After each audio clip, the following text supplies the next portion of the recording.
ये रोड रात रात में बना दी गई है और जहां कल एकदम से टूटी हुई सड़क थी, अब वहां आप देखिए नई चकाचक सड़क है। अभी ये देखिए व्हाइटिंग हो ही रही है, व्हाइट पुट्टी, अभी ये काम चल ही रहा है। याद रखना, हम सब श्री राम के वंशज हैं, श्री कृष्ण के अनुयायी हैं और भोले शंकर के भक्त हैं।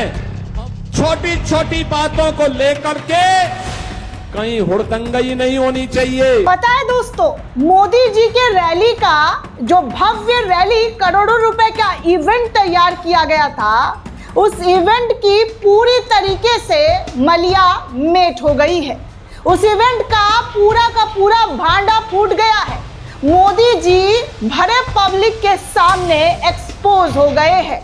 और तो और आपको बताऊंगी कि एक तरफ मोदी रैली कर रहे हैं, दूसरी तरफ योगी आदित्यनाथ उत्तर प्रदेश में रैली कर रहे हैं। लेकिन इन्हीं रैलियों के बीच दनादन गोलियां चल गई है। दनादन गोलियां कई राउंड की, वो भी बिल्कुल फिल्मी स्टाइल में। दो गुटों ने आपस में एक दूसरे पर गोलियां बरसाई है, लेकिन फिर भी देश सुरक्षित हाथों में है। क्या है? देश सुरक्षित हाथों में है, ये भूलिएगा मत। और भक्तों को भी भूलने मत दीजिएगा। कितनी गोलियां चल जाए, कितने वारदात हो जाए, देश में हिंसा फसाद हो जाए, योगी मोदी का विरोध हो जाए, लेकिन फिर भी इनका डंका, इनका नगाड़ा बजना चाहिए। और ऐसा बजना चाहिए कि बस मीडिया में छा जाना चाहिए। वही काम पिछले 12 सालों में इन्होंने पैसे के बलबूते पर किया है। पैसे के बलबूते पर हर चीज को मैनेज कर लिया है। लेकिन जो असलियत है, जो हकीकत है, वो भला छुपती है क्या? 4 भाजपाई मिलकर नीपापोती करेंगे, लेकिन कुछ तो लोग होंगे, कोई तो होगा जिनकी अंतरात्मा, जिनकी पत्रकारिता, जिनका ज़मीर जागा हुआ होगा। वो तो असलियत दिखाएंगे ना। हम आपको लगातार असलियत दिखा रहे हैं दोस्तों। हमारे पास संसाधन नहीं है, आप हमारे दर्शक हैं, आपको अच्छे से पता है कि हम कितने कम संसाधनों के बीच काम करते हैं। फिर भी जो गलत है उसके खिलाफ आवाज उठाते हैं। ऐसा नहीं है कि पीछे मुड़कर चापलूसी, चाटुकारिता करना शुरू कर देते हैं, वाह वाह वाह वाह करना शुरू कर देते हैं। हमारा काम है सरकार से सवाल पूछना। हमारा काम है, इस देश में विकास नहीं हो रहा है तो उस विकास पर गौर करवाना। हमारा काम है सरकार के उन तमाम वादों को याद दिलाना जो उन्होंने जनता से किया है। और वो काम हम ईमानदारी से करते रहेंगे, चाहे हमारे पास साधन हो ना हो, कितना भी कम संसाधनों के बीच, लेकिन आप तक सच्ची पक्की खबरें पहुंचाते रहेंगे। और वही मैं इस वक्त कर रही हूं दोस्तों। सबसे पहले दोस्तों आप ये तस्वीर देखिए। ये तस्वीर जो है मोदी के रैली का है, मोदी के रोड शो का है, जिस रोड शो रैली में आज वो बढ़ चढ़कर हिस्सा ले रहे हैं, दिखा रहे हैं कि मोदी जी ने ये विकास किया है। लेकिन पता है आपको दोस्तों, इस विकास के पीछे का हकीकत क्या है? पूरी तरीके से एक्सपोज जो है, बीबीसी के एक पत्रकार है दिलनवाज पाशा, उन्होंने इस वीडियो का हकीकत एक्सपोज कर दिया है। आप पहले ये वीडियो सुन लीजिए, आगे की तस्वीरें दिखाऊंगी, फिर उसके बाद आपको बताऊंगी कि गोलियां कहां चली है और कैसे चली है। देखिए ये वीडियो। आप देख लीजिए। कल जब हम जा रहे थे और इस सड़क पे काम चल रहा था तो मैं मजाक में कह भी रहा था, हाइड्रोजन ट्रेन के साथ साथ जो है यहाँ सड़क भी आ गई है। और ये देखिए क्या चकाचक सड़क बनाई है रात रात में। ये कल शाम को यहाँ पे काम चल रहा था, इस सड़क से निकलना मुश्किल था। और ये देखिए बिल्कुल एकदम नई सड़क तैयार कर दी है जींद एडमिनिस्ट्रेशन। सुना दोस्तों, जींद में जहां पर आज हाइड्रोजन ट्रेन का उद्घाटन किया है, फीता कटिंग हुआ है, विकास की गाथा गाई गई है, लंबे लंबे छोड़े गए हैं। लेकिन इस लंबे लंबे छोड़ने से पहले आपको पता है ये जो सड़कें बनी हुई है, जो चकाचक रोड नजर आ रही है, जिस रोड पर मोदी जी आज रोड शो कर रहे हैं, ये कल की तस्वीर है। और इस कल की तस्वीर में पता है ये रोड पूरी तरीके से टूटा हुआ था, सड़कें पूरी जर्जर थी। और टूटी सड़कों को आज कैसे सुबह सुबह ही चकाचक बनाकर तैयार कर दिया गया है। रात भर सड़कों पर काम किया गया क्योंकि नरेंद्र मोदी जींद में हाइड्रोजन ट्रेन का उद्घाटन करने पहुंचे थे, इसीलिए सड़क की काया पलट दी गई है। जनता भले ही 5 साल 10 साल टूटी फूटी सड़कों पर चल सकती है, लेकिन वीवीआईपी नेता मंत्री टूटी फूटी सड़कों पर नहीं चलेंगे, नहीं वो उनकी गाड़ियां चलेंगी। सोचिए, ये है इस देश की जनता का नेताओं की नजरों में औकात। ये भूलिएगा मत कि इस देश की जनता को इस देश की सरकार कीड़ा मकोड़ा समझती है, तभी तो उनके लिए कोई काम नहीं होता है। ये जिस सड़क से चल जाए, जिस रोड पर चल जाए, उस रोड की काया पलट दी जाती है, उस रोड का पूरा नक्शा बदल दिया जाता है। भले ही सालों से आम जनता गड्ढे में गिर गिर कर अपनी जिंदगी गुजार रही हो, इसी सड़क पर चल रही हो, लेकिन मोदी, योगी या बीजेपी के कोई भी बड़े लीडर जहां पर जाएंगे और उस सड़क का काया ना पलट जाए तो नाम बदल दीजिएगा। ये है हमारे ठाट बाट सरकारों के। ये कहते हैं ना, चाय वाला प्रधानमंत्री हूं।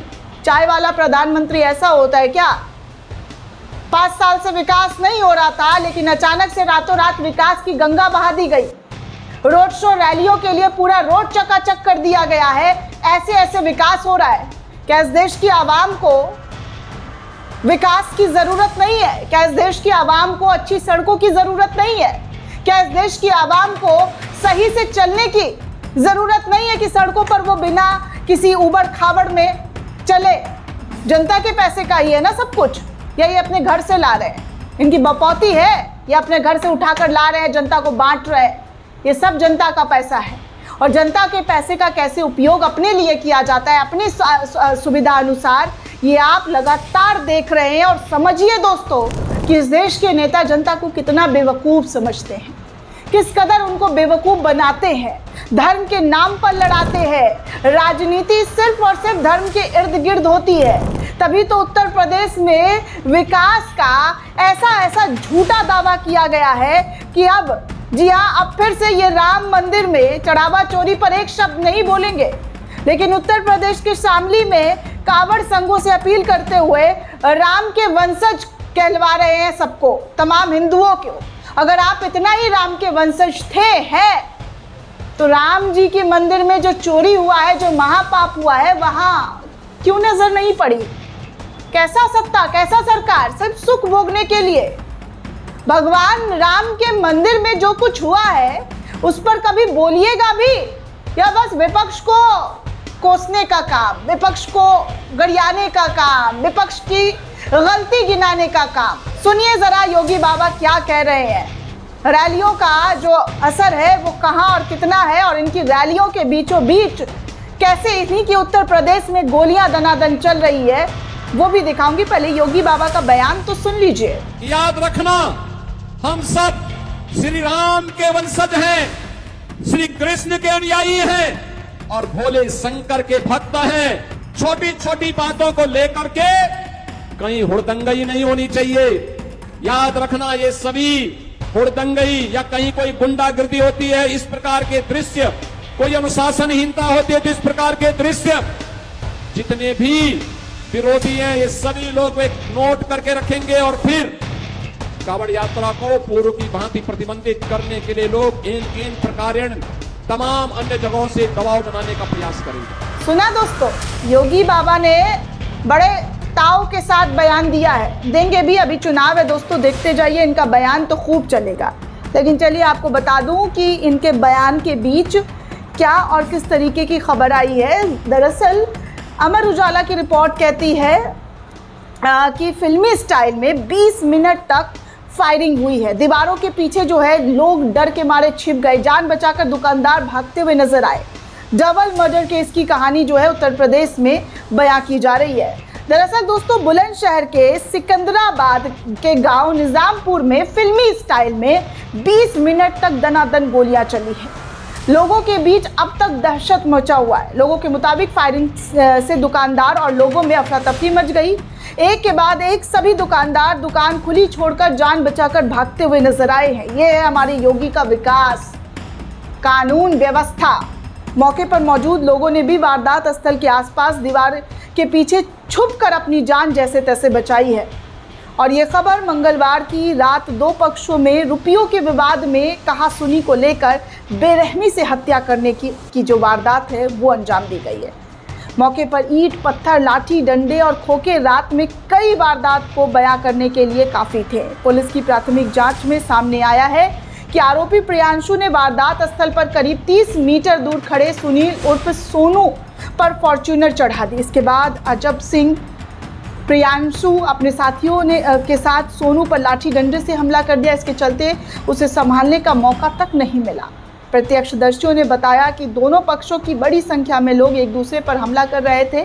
गांव के लोग अभी भी दहशत में और इस घटनाक्रम के बारे में कुछ कहने से सब कोई बच रहा है। हालांकि दबी जुबान में अजब सिंह और उनके बेटे की दबंगई की भी चर्चा काफ़ी जोर पकड़ रही है। सोचिए, दबंगइयों की दबंगई किस कदर उत्तर प्रदेश में मची हुई है, लेकिन फिर भी जंगल राज से मुक्ति दिला दिया गया है। यही सब आप लोगों को पट्टी पढ़ाया जाता है। आए दिन पट्टी पढ़िए, लेकिन हकीकत बड़ी डरावनी है दोस्तों। एक ग्रामीण ने मीडिया से नाम ना छापने की शर्त पर बताया कि गांव में करीब 40 साल पुराने गैंगवार की याद एक बार फिर से ताज़ा हो गई। एक बुजुर्ग ने बताया कि खानदान के दो पक्षों में उस दौरान विवाद हुआ जब करीब 15 लोगों की हत्या की गई थी। एक बुजुर्ग ने बताया कि गैंगवार के दौरान उनकी शादी हुई थी और शादी के बाद जब वो ससुराल पहुंची थी तो गैंगवार अपने चरम पर था। उस दौरान दोनों पक्षों की ओर से आए दिन कोई ना कोई हत्या होती थी, जिसके चलते उन्हें गांव में काफ़ी अजीब लगता था। बताया जा रहा है कि गैंगवार खत्म होने के बाद अब नई पीढ़ी के लोग आपस में मिलजुल कर रहते हैं। गांव निजामपुर में हुए विवाद के दौरान ग्रेटर नोएडा रोड पर लंबा जाम लग गया और विवाद और फायरिंग की वारदात को देखते हुए बड़ी संख्या में वाहन चालकों ने अपने वाहन को दूर रोक दिया और कोई वाहन चालक आगे आने को तैयार नहीं हो रहा था, क्योंकि इतनी डरावनी स्थिति इस जगह पर बनी हुई थी। जाहिर सी बात है, गोलियां 20 मिनट तक चलेंगी दोस्तों, तो लोगों में डर खौफ का माहौल होगा ही। और वही खौफ का माहौल साफ तौर पर नज़र आ रहा है कि हमारे जो बड़े नेता हैं, जो झूठ और फरेब का परपंच लोगों तक पहुँचाते हैं, वो झूठ और फरेब कितना ज़्यादा झूठा है। हकीकत बहुत डरावनी है और इन हकीकतों से मुंह नहीं मोड़ा जा सकता है। और आप इन तस्वीरों को देख सकते हैं कि क्या और किस तरीके की चीज़ें अक्सर भाजपा शासित राज्यों में देखने सुनने को मिलता है, जिन राज्यों के बारे में ये विकास की गाथा गाते हैं। दोस्तों, ये पूरी रिपोर्ट आपको कैसी लगी हमें कमेंट करके ज़रूर बताइएगा। साथ ही साथ चैनल को ज़्यादा से ज़्यादा लाइक, शेयर और सब्सक्राइब करना बिल्कुल भी ना भूलें। शुक्रिया दोस्तों।